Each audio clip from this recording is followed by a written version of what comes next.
I've been genuinely obsessed since I saw it from the moment that it happened. You know, it was around Thanksgiving, and what a thing to be thankful for. Wow. I can't stop reading Drake's filing.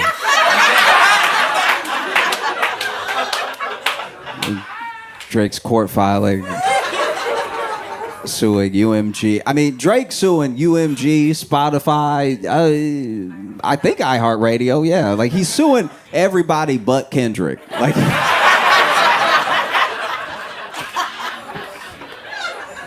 all right. In case you don't know, because I don't expect everybody to just know everything I'm talking about all the time. In case you don't know, Kendrick Lamar is a rapper. He's a phenomenal rapper. You know, some are saying the best to ever do it, right? There are a lot of people that, yeah, except Drake, yeah. Kendrick Lamar is absolutely killing it right now, and he was in a beef with Drake. Now, if you don't know, Drake was a rapper.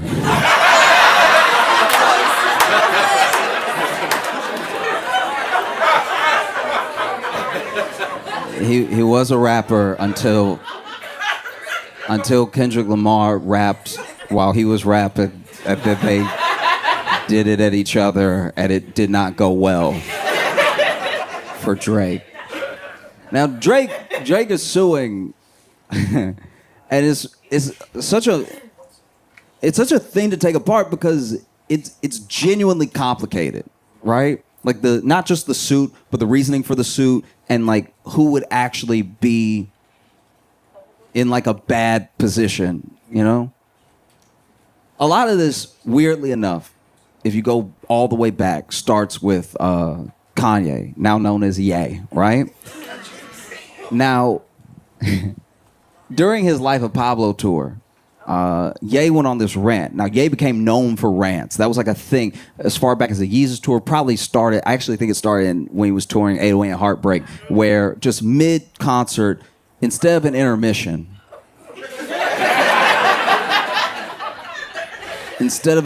he would go on a wild rant, right? Like, and sometimes the rants would have some genuine little nuggets in them of like, oh, that's an inspiring thing that he said. I'm gonna hold on to that. And then sometimes it would be full of things where you were like,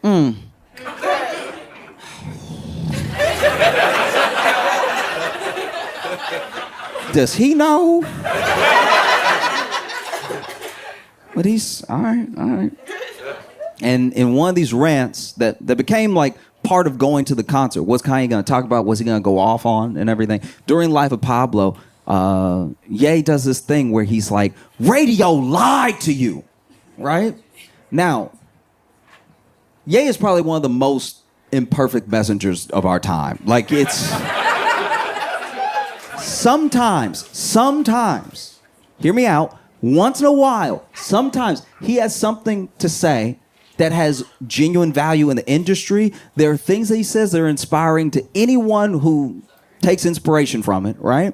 And there are some times where he's like so unclear, but he's like about to get there, right? And this was one of those moments, because what he was basically saying was that Drake and some of these artists, they were being artificially pumped up. They were being force-fed to us. We could not get away from them. And he took issue with it because he was like, look, you're being lied to. Something is being sold to you that is not genuine. Something is being sold to you that is completely artificial. It's a machine built by an industry to take your money. The thing that you're being sold has no soul to it. There's no artistry to it. It's just like a complex compound to take as much money from you as possible, maybe to give you the feeling of something genuine, but it's not there, I promise you. It's all been talked about behind closed doors. They've all come up with a plan to take as much of your money as possible, to take as much of your attention as possible, and to have you feeling like you're connected to some of the most hollow people who have ever lived, right? But instead of saying that, he goes, radio lied to you.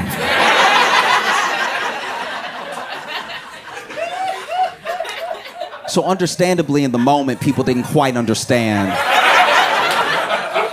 what he was trying to say. You know, and then there's another interview more recently during the beef when it started where, Ye basically says he was, and it's something that a lot of Drake stans brought up where he was like, a lot of us involved were just so excited about the destruction of Drake, and they were excited because depending on who you talk to, Drake been a menace for a minute. Like Drake has been sleeping with people's very significant others. He's been doing like shady stuff. There's people who've worked on projects with Drake, and then he went ahead and even though he worked on the project with them and was happy to collab and everything, releases a project that's kind of like theirs right before, there's things he's being accused of that are like, none of it is illegal, but a lot of it is terrible, right?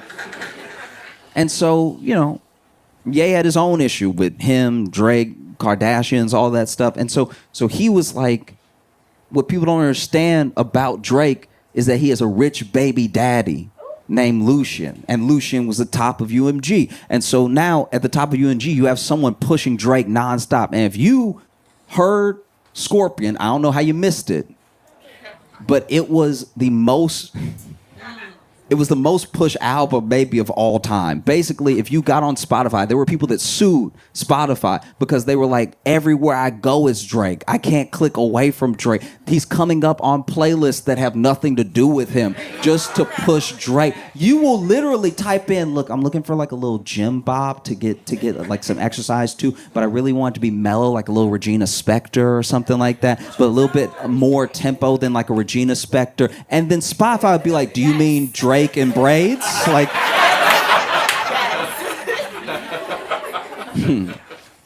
you'd be like, I want some hard rock, like something classic, something that is maybe like hair metal, like some of that glam punk to it and everything. And then Spotify would be like, do you mean Drake making a mean face?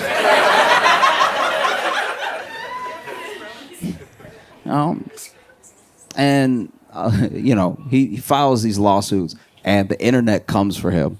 They come for him in a way that I thought the beef was bad, but the way that the internet came for this man when he sued, they were calling him Aubrey Graham Cracker.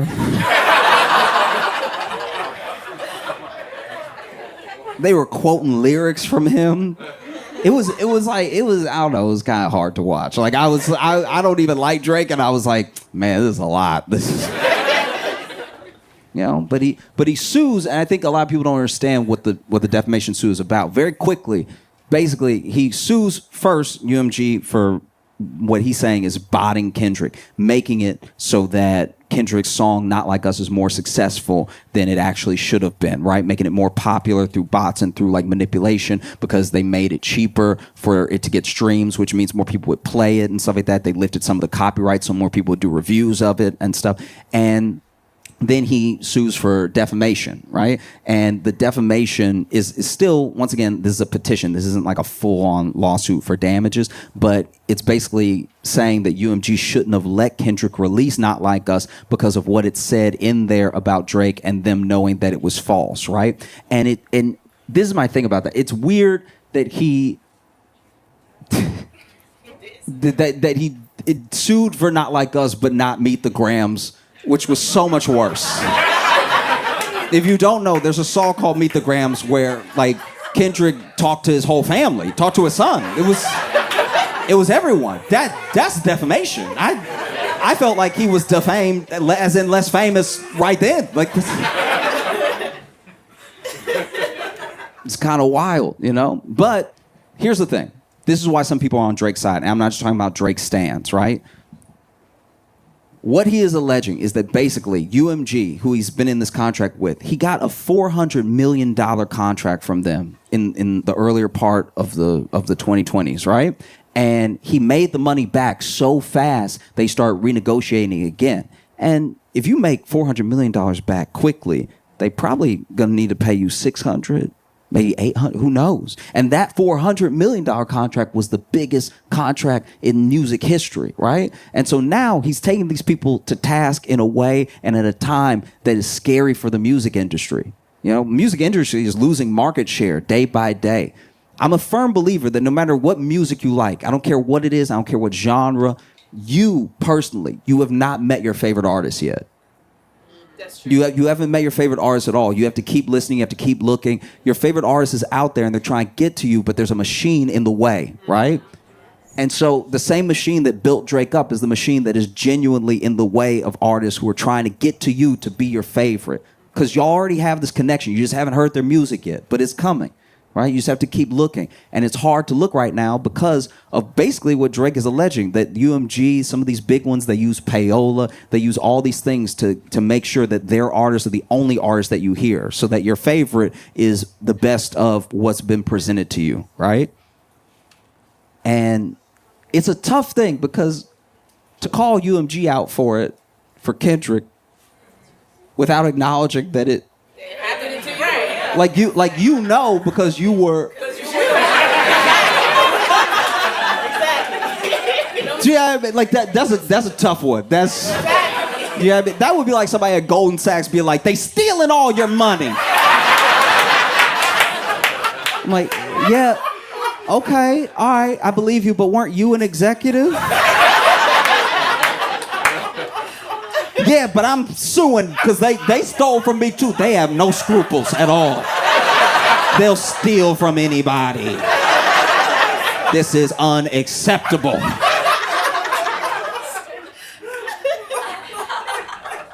You know?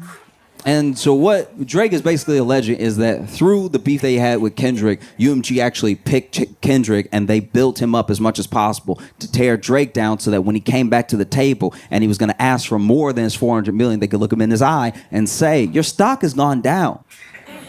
You're not what you used to be. You can't sell the same tickets. You don't get the same streams. How about we give you $350? And it's a lot. It's not the same. It's not the same at all. But it's something similar. I see a lot of what is happening with Drake right now, at least in regards with UMG. Just, I'm talking specifically on this part of the suit, not the defamation, not anything. I'm talking about the way that he's in a negotiation with UMG while something else is going on in his life, and it's hindering that negotiation, right? It reminds me of something that happened with Michael Jackson, because Michael Jackson got so powerful with Sony that he both found out and then accused publicly his lawyers and Sony of working together because he was becoming too powerful. He was owning too much. He was owning too much music. This man had the rights to the Beatles. Like, that's crazy. And so he said, Sony is trying to hurt me because they're not promoting my album in an era that didn't have streaming in that way. They botched my album just to try to get things from me that are mine, And it's similar to Drake in a way because both of them were the biggest artists at the time, biggest artists in the world, right? And they're both like,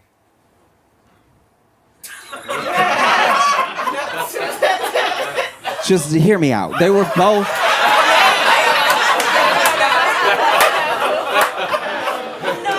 They're both listen. They're both black men that everyone called white, right?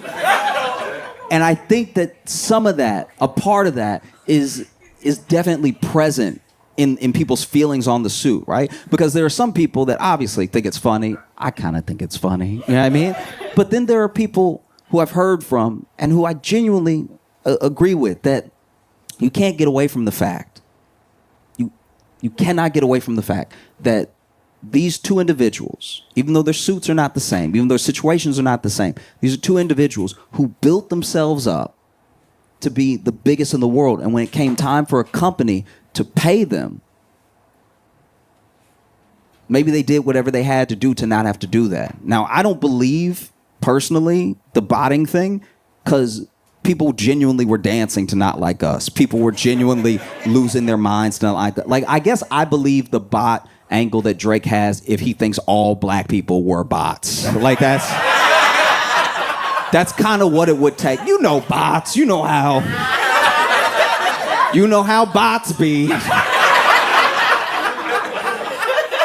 And look, when it comes to the bot thing, I'm not gonna lie to you. I've done a version of what Drake is doing in my head, just personally, because bots are all around us, and they're actually one of the reasons we fight so much. You think that everyone disagrees with you online. I'm not saying everyone agrees, but not everyone has the vitriol waiting for you that it feels like it we found that a lot of some of the nastiest things that get said online are bots from other countries just to stir people up, you know? And the bot has no investment in whether or not you actually get outraged, but it's just rage bait that's literally made to whether it's to keep you on an app or to distract you. Bots are everywhere, right? And I sometimes take that to my emotional advantage. You know? Like if I get into an argument with somebody online and they make a good point, I'm like, that's a damn bot right there. That's...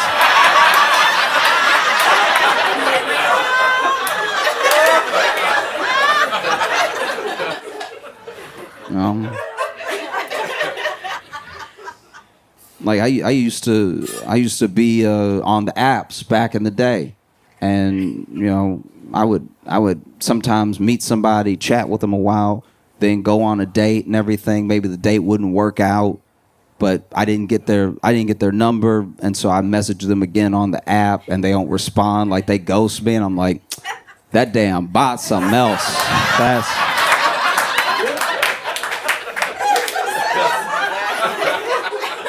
These bots are out here wilding, right? Like, you know? I remember I got to argue with my mom, and she was making some really good points, and she was really, like, letting me know that she was disappointed in my actions and everything, and really told me why. I broke it down, how she didn't raise me to act the way I had been acted and stuff like that. And I went ahead and typed in the text, because I saw the text bubbling and everything, and I knew more was coming. And I was like, look, I'm going to have to cut this bot off. Like this.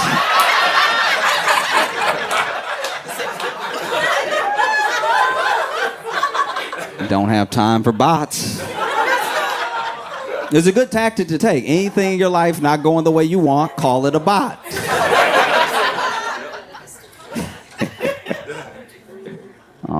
And I read and I talked to people as much as I could when the beef was going down. And I talked to Kendrick stans, I talked to Drake stans, I talked to people who did not listen to hip hop at all, who really didn't have a stake in the race at all. And there were people that were saying like, oh man, the only reason Kendrick stopped dropping diss tracks is because he was scared Drake was gonna hurt himself. Then I talked to people that were like, no, Drake dropped last, so the ball is in Kendrick's court, right? I heard delusional takes. I heard erratic takes. I heard takes that were just sort of blah, whatever. It's two grown men rhyming at each other. I don't care. Like, I heard it all. What I did not hear from Drake stans or hip-hop fans at all, the entire beef was, he should sue.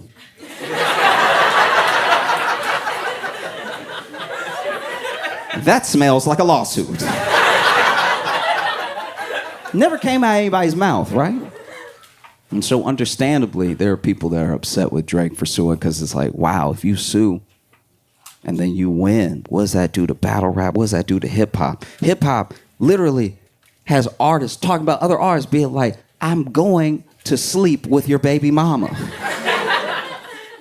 Will they still do that if that person can sue for damages? There's something that is that's like linked, that can't be broken about hip hop and a sort of distance from power, right? Like if you're in the streets or if you are street, you're not supposed to be in court unless they catch you. You're not supposed to. You see what I mean?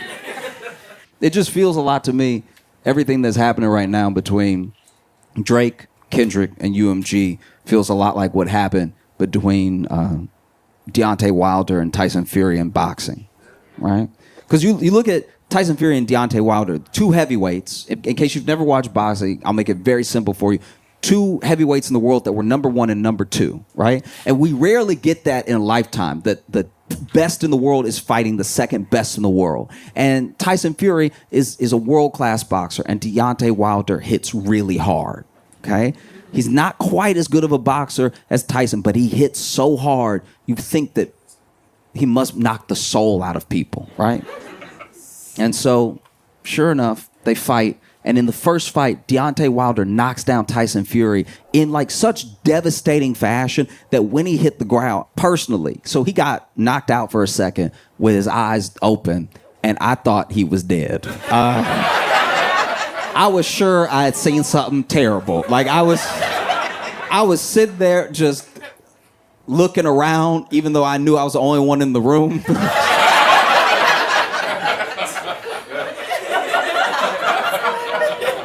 And Tyson Fury had been through a lot. He had battled his way back from addiction, from some serious mental health issues. He talked about wanting to take his life and everything. And this man gets knocked down by Deontay Wilder in one of the later rounds. Even though he had been putting in good work the entire fight, this punch came out of nowhere and it knocks him down. And then out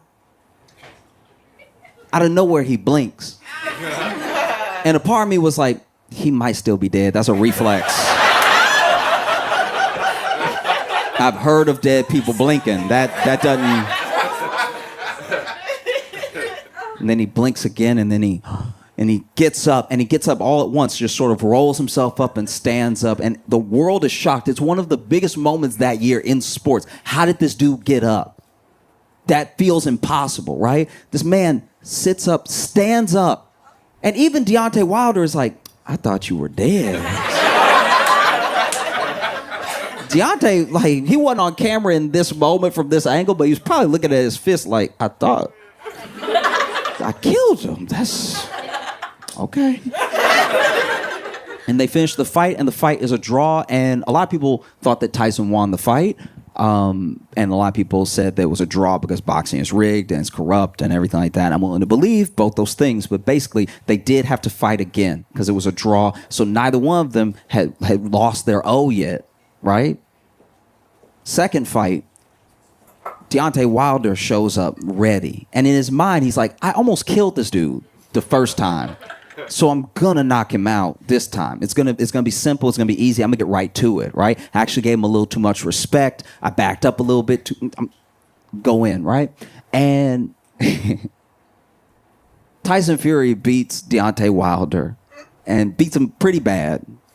And I kind of thought he might beat him because I saw the documentary and the lead up, and there were people talking about like, oh, you know, Deontay's been knocking out his training partners when they're just holding the pads and stuff. And I'm like, that sound like he doesn't have aim. That's...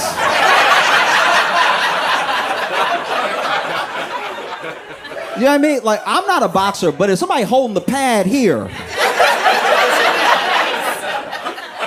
and you knock that man out, you missed.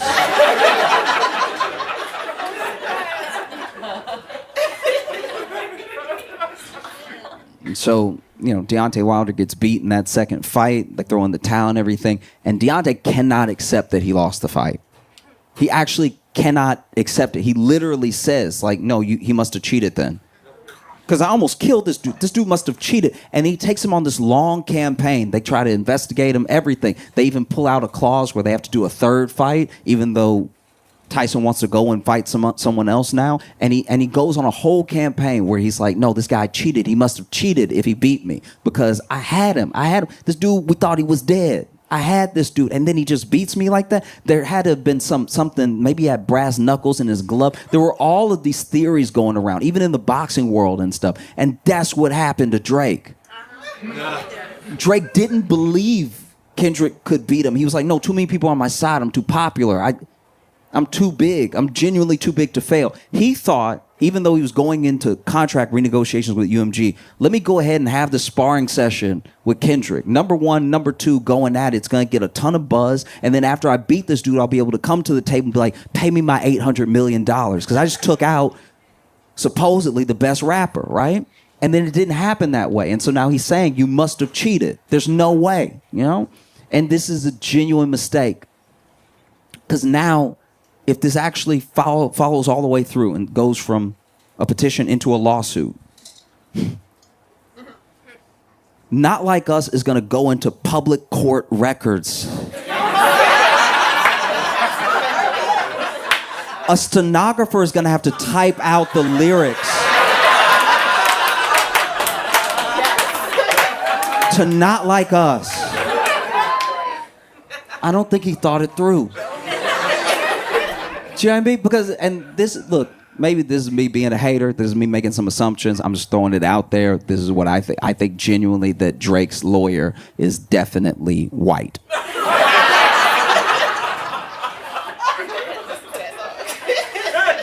And so now I'm worried for Drake's lawyer that he's going to be in a predicament where he has to defend his client from the and then read out the lyrics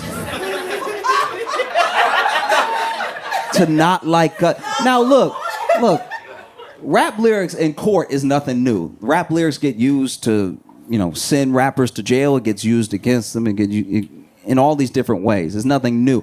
But whenever you're in court and you got to read the lyrics, usually court likes to still keep things proper. So they'll probably do some replacements. You know what I mean? Like, I think when Drake's lawyer gets to the end where he's going to have to be creative.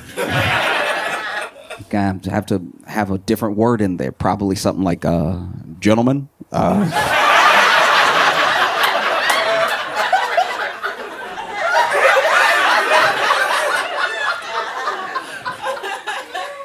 He's going to be standing there having to read the lyrics to make his point. He's going to be standing in front of maybe a jury. Who knows, right? Standing there.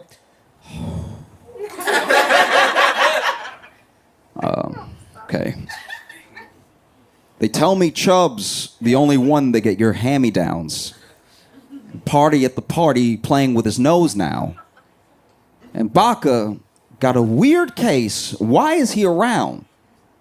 Certified lover boy. Certified...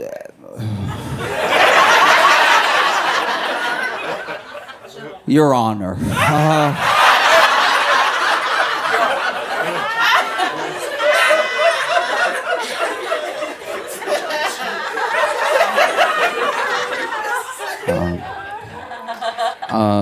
Wop, wop, wop, wop, wop.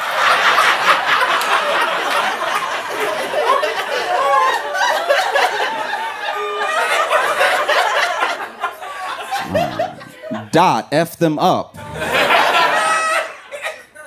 Wop, wop, wop, wop, wop. I'm gonna do my stuff. Why you trolling like a female dog?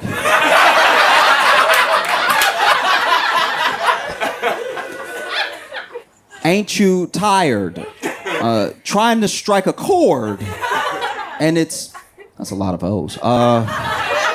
And it's probably I'll try. A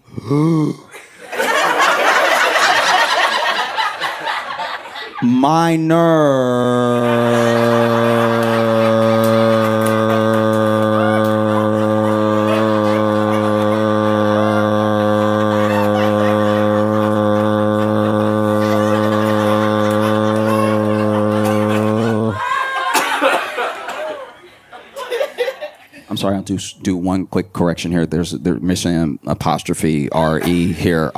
They're not like us. They're not like us. They're not... Actually, I'll just take away the contract. They are not like us. They are not like us. They are not like us.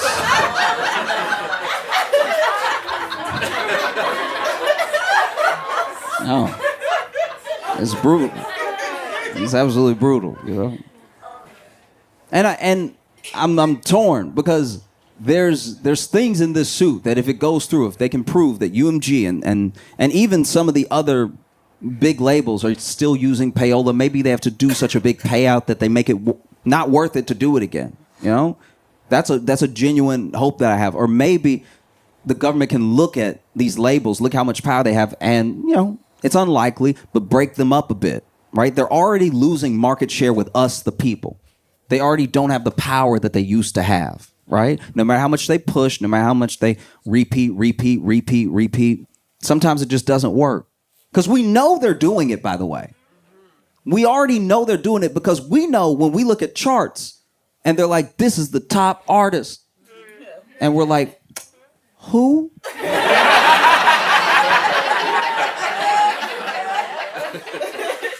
I've never heard of this person at all. Do you, I guess. So if the structure came tumbling down, that would help the little guy, the new artist, the artist that's been trying this whole time to break through. Reminds me of the story of Samson, right? Make it very short. Samson was very strong, loses his strength, and then becomes enslaved by the Philistines. And then while he's between two pillars, he begs God, give me my strength back. Give me my strength back so I can take revenge on the Philistines. And God gives him his strength back just for that little bit of time, just for that time that it took to push the pillars, crack them, break it down, and bring it down on him and the Philistines. And I think that's what could be happening here. Because I don't know how Drake moves on from this at all, whether he wins or he loses. But I know that he might be able to bring the structure down with him, on him, right? And there is a genuine part of me that's split because I don't think that the bots thing happened in that way. I'm sure that generally it happens with every big artist. I will say that. I think no matter who you are, there's probably bots pushing, pulling, whatever. I don't think it's enough to make someone number one, but I do think that it must just happen, right? But the part that I can't get over is that, like, as much as I don't like Drake,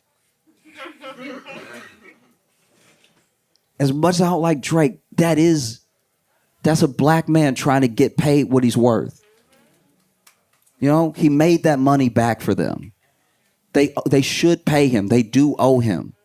And I don't think they used Kendrick. I think Kendrick is not only an incredible artist, but he was at the right place at the right time. I think if this beef had happened in any other time, maybe it wouldn't have gone the way that it went. I think Kendrick is smart with his timing. He's obviously brilliant with his music. And I think that he knew this is it, right? You speak on me, I speak on you. But even Kendrick said in Euphoria, still love when you see success, right? His rival, this person he can't stand. So even Kendrick, to some degree, probably thinks, I hate you.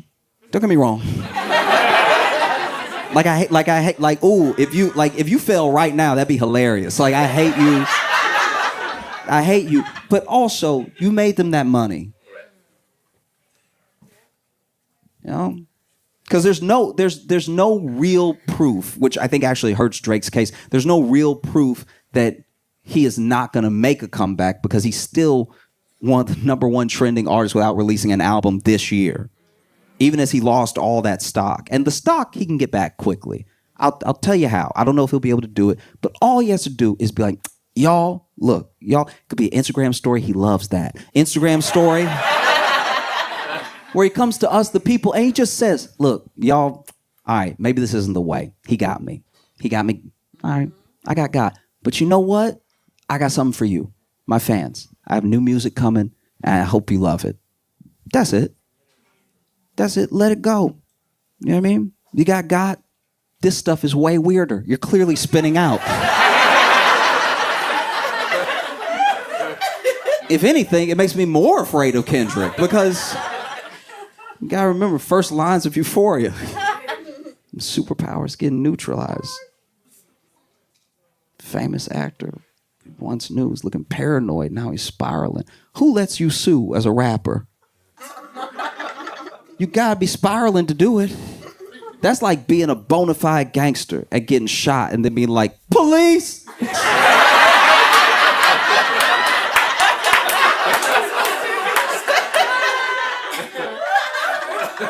You know? I don't know. I think that, Kendrick caused a full release of the culture, of the movement. People are excited, revitalizing hip hop. There's a chance that with this suit, if he wins, if he follows it all the way through and he wins, that Drake could loose the people from the industry in a small way. And there's a chance that you could get to meet your favorite artist. I guess I'll just end it most appropriately with a line from J. Cole.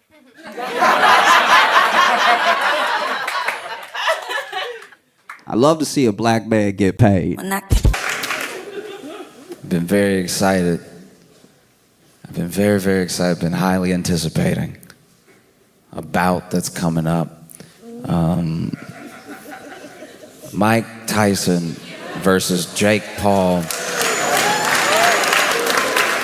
Some of you may have not known that this was going to happen, but in case you didn't, Mike Tyson is going to box Jake Paul, and I'm excited more for the spectacle than the actual fight. I don't know what's going to happen in the fight exactly, but it is one of the wildest encounters of two people punching each other that you could have ever imagined. Mike Tyson versus Jake Paul, a star, a bona fide star globally of the 80s, fighting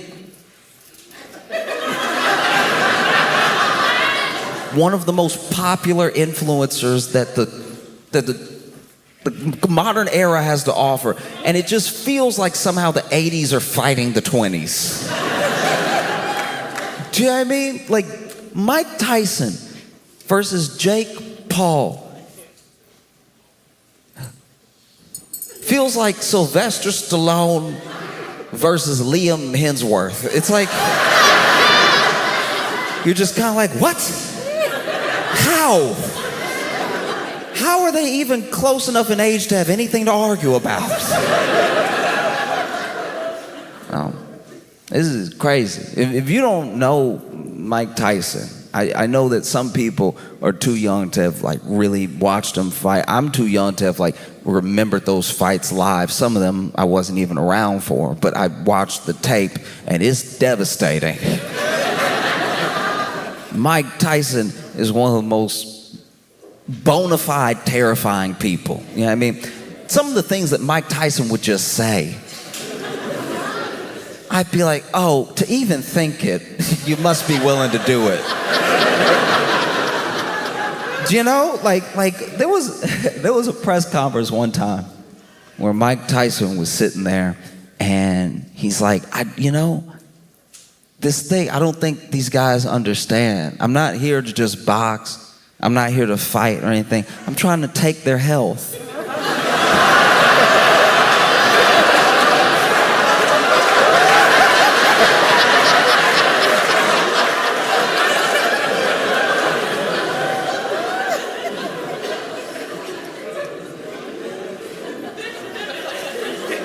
Sir, the question was, what has your preparation been for this match?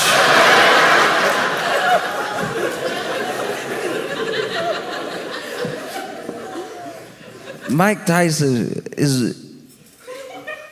he's like an embodiment of like everything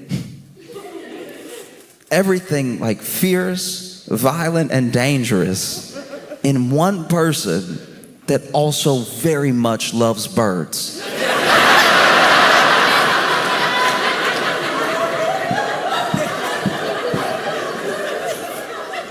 And what's wild about Mike Tyson is that from the time that he was young, right, to present, he had taken a genuine, not only interest, but maybe an obsession with the way that the world works, understanding oneself and understanding the world and how who you are applies to the world, right? So he said some of the most fascinating things around Alexander the Great, around conquerors, around kings, around how to win a mental battle as well as like a physical one, how war works. He has such an understanding of the world. And then he says other things.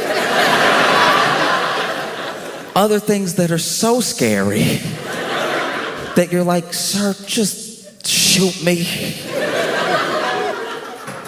Don't want to have to deal with this, you know? And a lot of it bleeds together because it's not my time, right? I'm not like from that era, but you watch these old compilations of press conferences and interviews and post-fight interviews with Mike Tyson. I was scared for the reporter.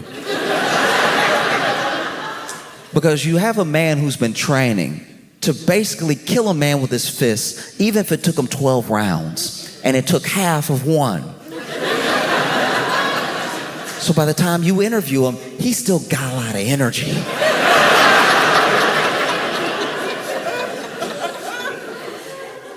There was one time they were trying to interview Mike Tyson after a fight. They're in the ring with him. They're putting the mic in his face and everything. And he's so amped and he's talking. He's like, y'all don't understand. Like I'm from Sonny Liston's cloth. I'm the most fierce. And he starts describing not just who he is as a boxer, but his training and everything. And then at the end of it, he goes, I don't know, man. What?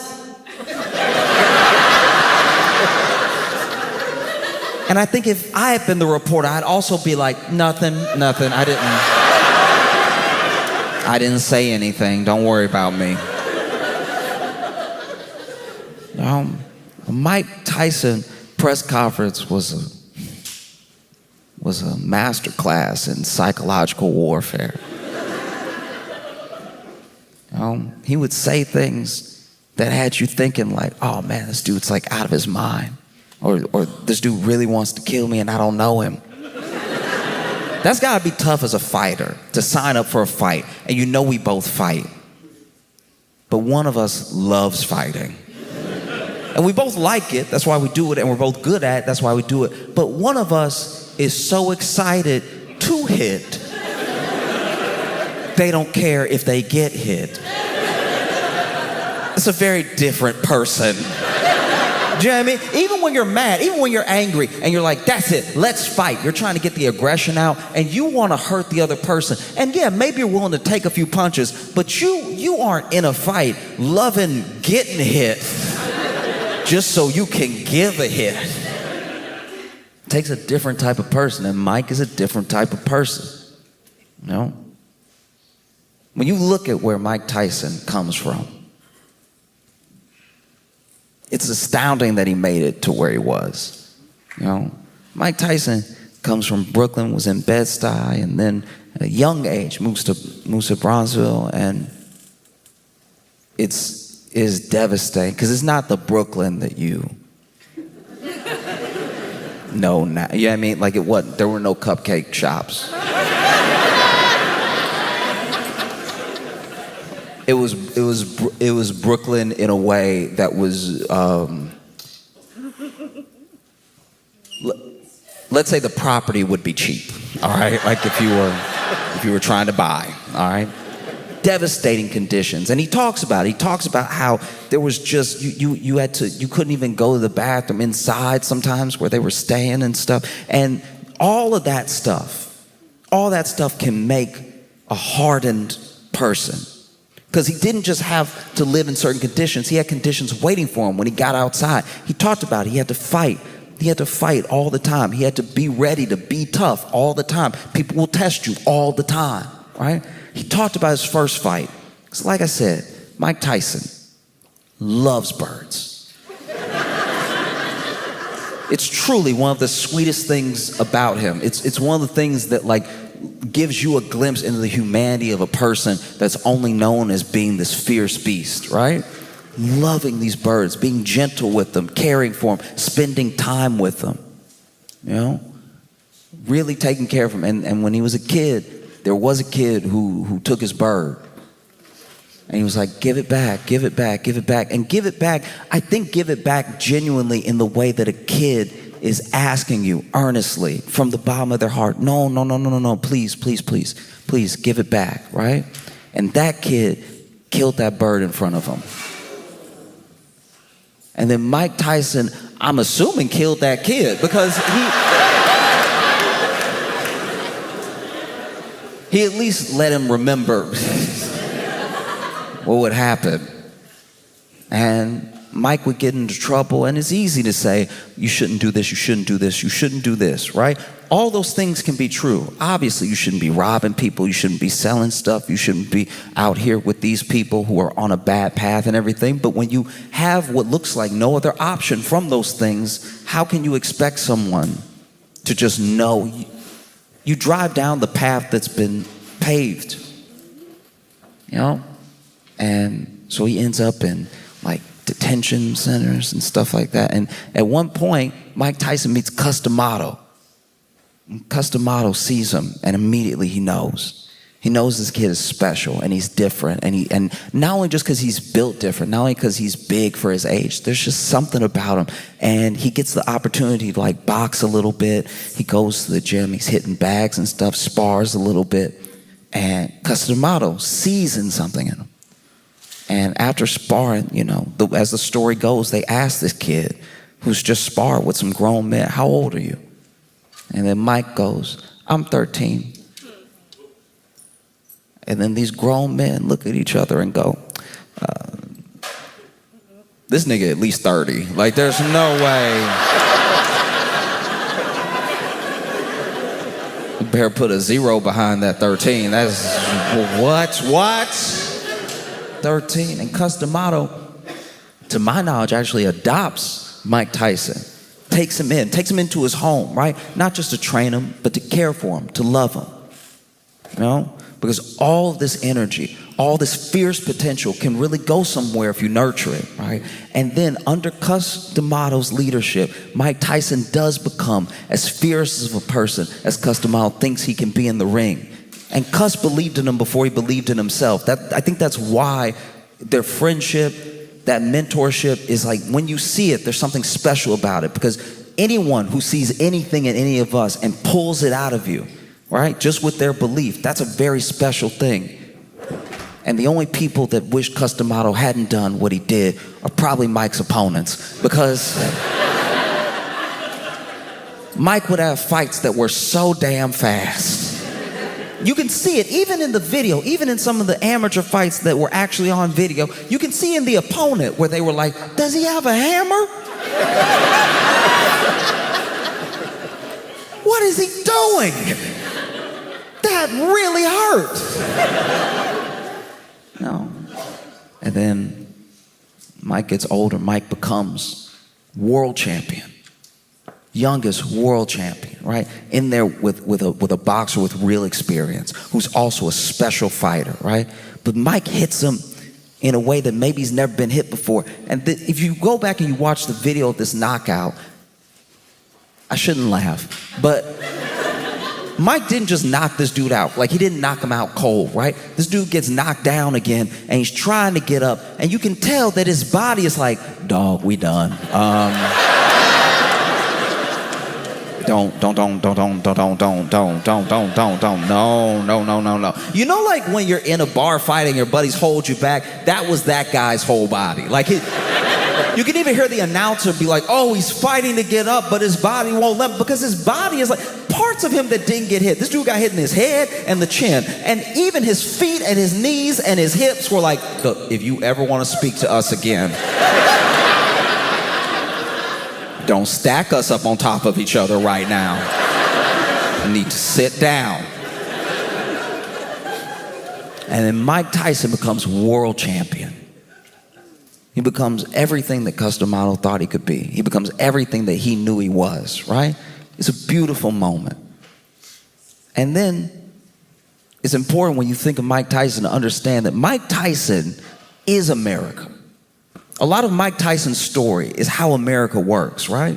There are parts of this country that if you travel to, you'll think you're in another country for how poor they are, how broken, the conditions that people are living in.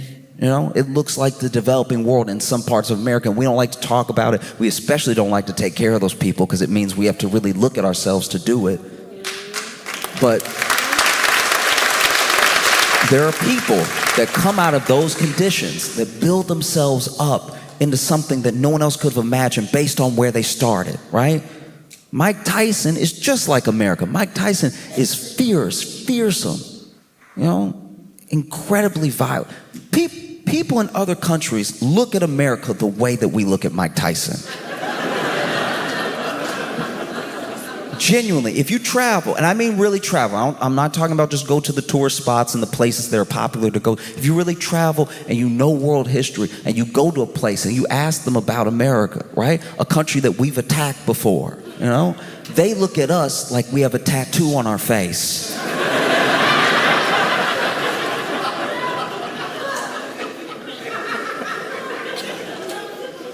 Mike Tyson, builds himself up, and he doesn't just get the world championship. He has some very, very impressive fights where you can average his whole fight time out to like maybe a round and a half. He's beating people so fast it's actually upsetting the crowd.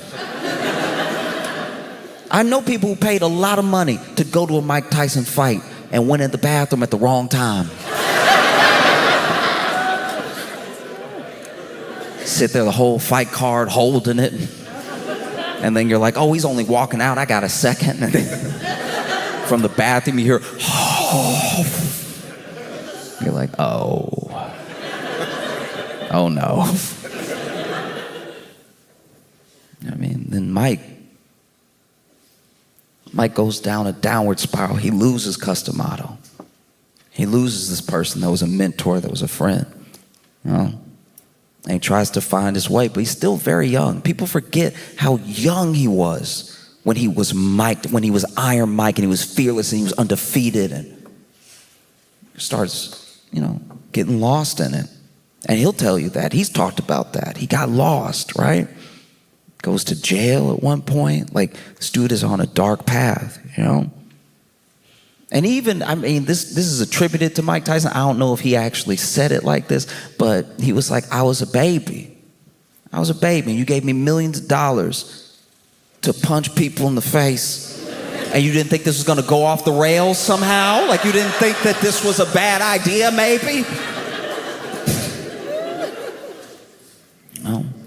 That's who's fighting. This guy who's relentless, So much fear. Imagine you're in the ring with Mike Tyson and he won't stop staring. Just the face-off, just watching the face-off, you would see it in his eyes. He's like, I would very much like to hurt someone today. And legally, it's you.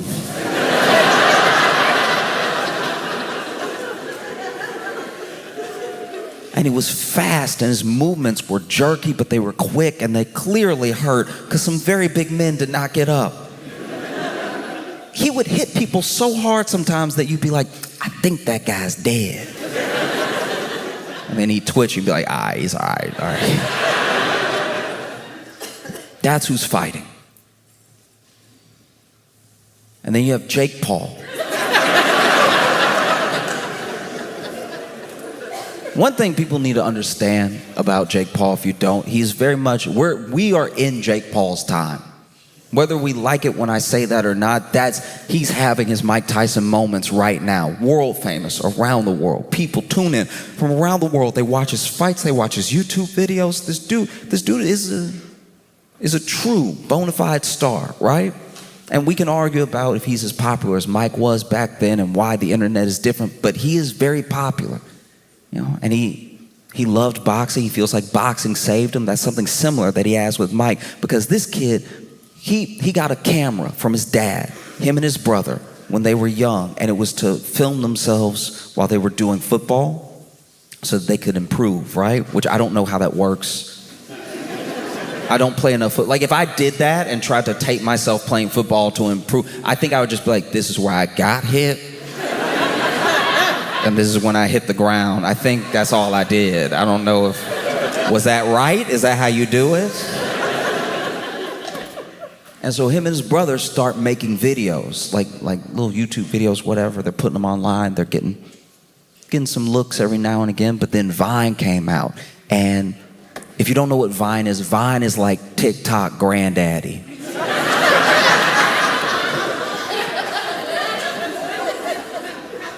And they start making Vines, and they get very popular almost overnight. They are huge on Vine. Everybody thinks they're funny, and they love to follow them. They want to know what they're doing next. They're getting all this money, endorsements, everything. At one point, Jake Paul is on the Disney Channel. I don't really know what he was doing, but it was quick. And then they start posting on YouTube, and they start getting millions of subscribers on YouTube. These kids are bona fide popular, and they understand something that maybe the rest of us just don't, and that's why they are where they are. They understand internet culture. They understand marketing and business. They understand the way that the world is turning, right? And it's the age of the influencer, right? And A lot of people want to be influencers. Some people don't want to be. You can accidentally become famous, and that's a terrifying thing. You become famous in a way that you really didn't mean to, you know? You're just living your life. But somebody puts a cell phone on you, or you don't know you're in someone's shot, and you trip weird, and you go, and now you're, like that's who you are as a guy. And then people see you in the world, and they're like, hey, we love you, dude, we love, that's our favorite. Man, keep killing it, dog, keep killing it. But before you know it, just one thing, just one meme, just one moment catapults you to this level of fame that no person can be prepared for. Whether you're Mike Tyson in the 80s or you're Jake Paul now, people don't understand that like fame that you weren't even trying to get can mess with your mind, right? And so Jake Paul was on a dark path as well. He was probably headed for a bad place, and then he started boxing and he loved it. And boxing to a degree saved him. And so he's out here boxing, you know? And at first he starts fighting like YouTubers, like fellow YouTubers, because that garners attention. Because sometimes you see two people who don't like each other and you're like, man, it would be kind of funny if they fought. And this is the thing about us. We as people love a fight. Whether we like to admit that about ourselves or not, we love a fight. I've been walking down the street and seeing kids on the park sinking threes from far away, Steph Curry level, right? And I'm like impressed, and I maybe watch him do two more, and then I'm like, he's getting it in. He'll be fine. But if I see a fight in the park, I stop. Because I'm wondering, you know? But no, we're in this age where I think people sometimes want to be famous more than they want to do something. You know, and that's where you get some of these things, some of these imitators of Jake Paul, of Logan Paul and stuff like that. There was a kid whose story, like, it blew my mind. Basically, there was this kid doing these pranks, and they were like barely pranks. It was just being obnoxious. It was just being like horrible to people and messing with people to try to get a reaction out of them. Because not only are we the new like influencers, everyone, all of us, all the time, it could happen to any one of us, but because of how people become influencers, because of how people get popular, they are our paparazzi now. You're just living your life, but now you're in someone's video and they're trying to make you act a certain way. That's not what we signed up for, you know? You should at least be rich to have that happen. And so this kid was making this video, and he was messing with this guy in the mall, and he was following him around, and he was just like not just being annoying, he seemed like to also be intimidating him a little bit, and he was really following him, trying to get him to answer some question or something. And finally, this little guy, he's like a very small guy, and he did not look well, right? He finally goes, stop, and then he pulled out a gun and shot him. And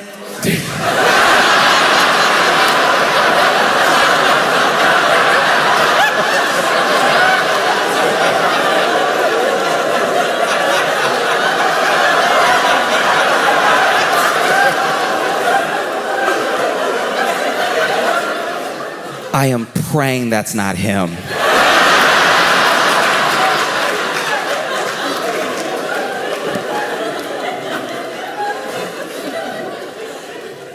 This dude pulls out a gun and he shot him. There's this loud bang in the mall and people start screaming and running and everything. But from the vantage point of like the person who, because he posted it himself, the kid, the influencer who was making the prank video, posts the thing and he's coming at him and the guy's like, stop,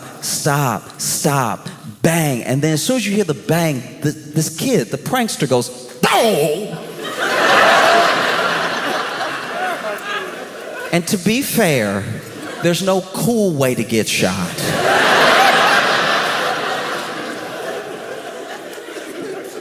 But he goes, oh! And he hits the ground, and that guy walks off, and obviously he gets arrested and everything. They explain the situation. I believe he got released. And then this kid goes to the hospital. He's fine, right? He's fine. He got shot in the side.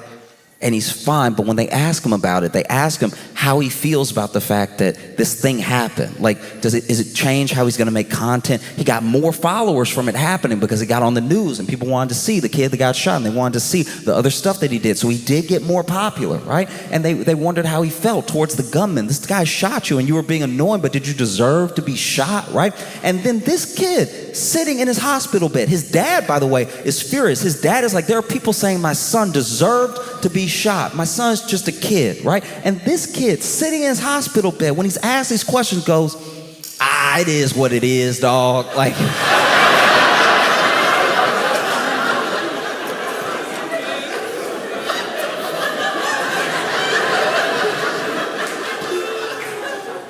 which I can't tell, is that a good attitude about it? But it lets me know it's not just a few people. It's not just a few individuals. We're in an age, and it's an age of if I can be popular, maybe I can be safe, maybe I can be liked, maybe I can be something, whatever it is. But it's apparently worth being shot over for some people. And make no mistake, Jake Paul is America.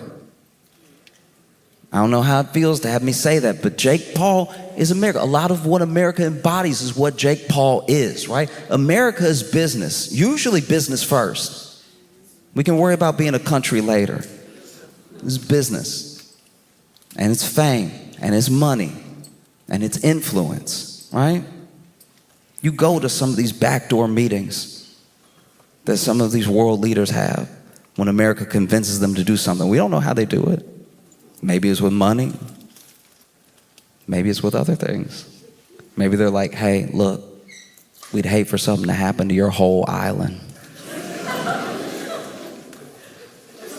Influence. See what I mean?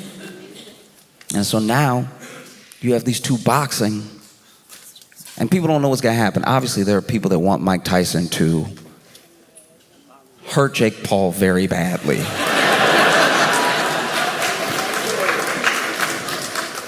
And then there are people who just want to see a fight. They just want to see what it would look like. You know what I mean? They just want to see what it would look like if, like, that guy from The Breakfast Club fought Timothy Chalamet. Like, just... They just want to see two generations go at it.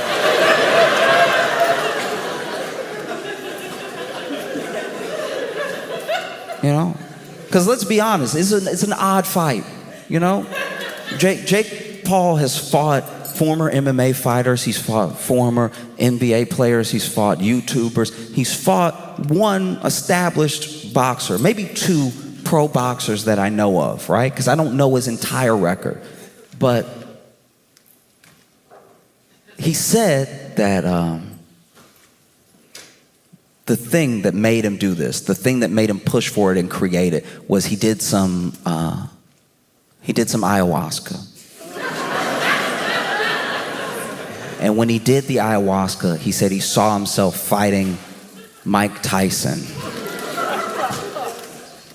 And if I'm being honest,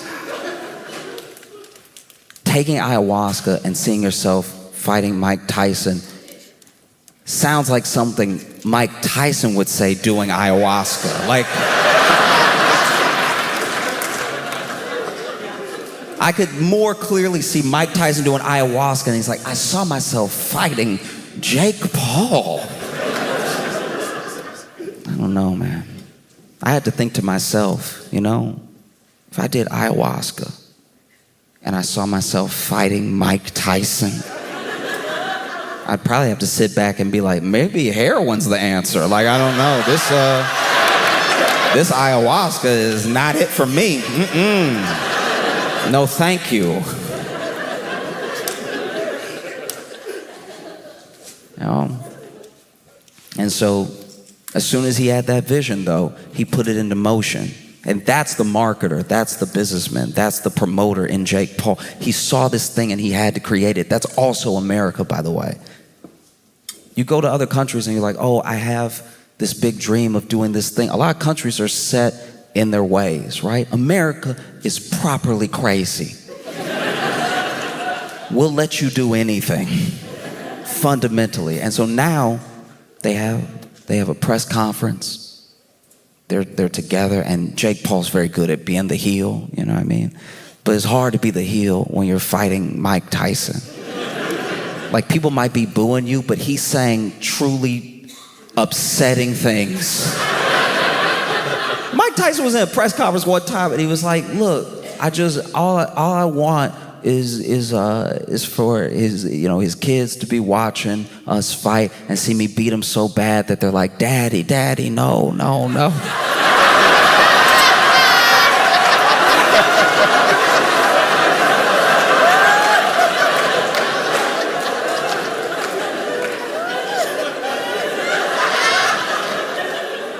Hearing Mike Tyson quotes out loud genuinely makes me want to learn Tai Chi. So in case I ever come across Mike Tyson, I can look like I'm about to fight him while also backing up.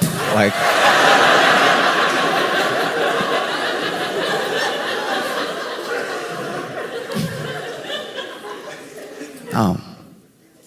and some people think that the fight's just a spectacle. Some people think it's a real fight. There are kids who think Jake Paul's got to beat Mike Tyson, right? Jake Paul's a great boxer. Let's see it happen. I'm so excited to see Jake Paul whoop this guy. There really are both sides to this thing. And it's going to be on Netflix, which who knows if that's a mistake. Do you know what I mean? Who knows if they fight and then one of them dies and we're just sitting there like, so... are we accomplices, or just sitting there, stoic, don't know what to do next, and Netflix is like, are you still watching?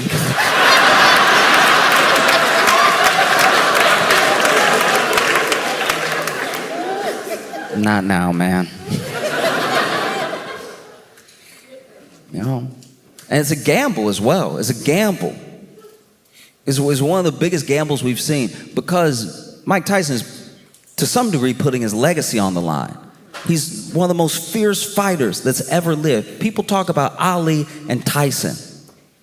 When they talk about boxing, they don't really know anything about it. You know those names. And then Jake Paul's putting something on the line, too. It's like, I had this idea, I had this dream of fighting Mike Tyson, and maybe I'm just out of my mind and I'm going to be hurt very badly. And Netflix is putting something on the line, because it's like, will people watch? Will someone die?